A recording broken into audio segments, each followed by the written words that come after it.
বন্ধুরা, ইংল্যান্ডের টিমকে চতুর্থ টেস্ট ম্যাচে ধ্বংস করার জন্য ভারতীয় দলে ফিরে এলো বিশ্বের নাম্বার 1 ভয়ঙ্কর ওপেনার। আর এই ভয়ঙ্কর ওপেনার মাত্র এত বলে করে ফেললো ট্রিপল সেঞ্চুরি এবং খেলে ফেললো 379 রানের তাবড়তোড় ইনিংস।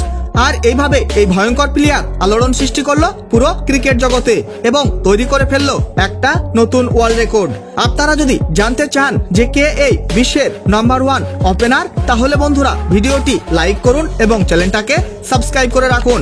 বন্ধুরা, এই সময় খেলা হচ্ছে ভারত এবং ইংল্যান্ডের মধ্যে 5টি টেস্ট ম্যাচের সিরিজ। তার মধ্যে প্রথম টেস্ট ম্যাচে টিম ইন্ডিয়াকে 28 রানে হার স্বীকার করতে হয়েছিল ইংল্যান্ডের কাছে।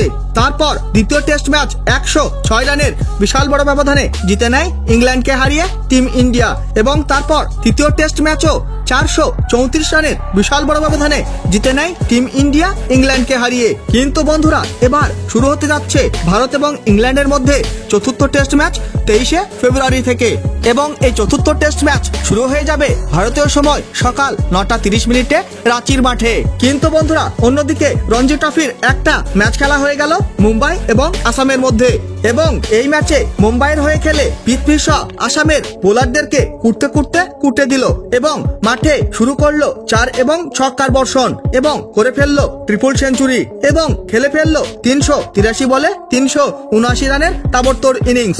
বন্ধুরা, তার এই ইনিংসে ছিল 49টি 4 এবং 4টি গগনচুম্বী ছক্কা।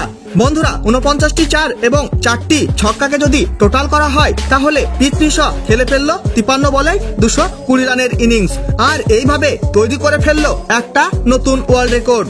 বন্ধুরা, পৃথ্বী শকে কি ভারতীয় দলে সুযোগ দেওয়া উচিত কি উচিত নয়, অবশ্যই কমেন্ট করে জানিয়ে দেবেন আপনাদের মতামত। বন্ধুরা, ভিডিওটি শেষ পর্যন্ত দেখার জন্য ধন্যবাদ জানাই। তাহলে দেখা হবে নেক্সট কোনো ভিডিওতে।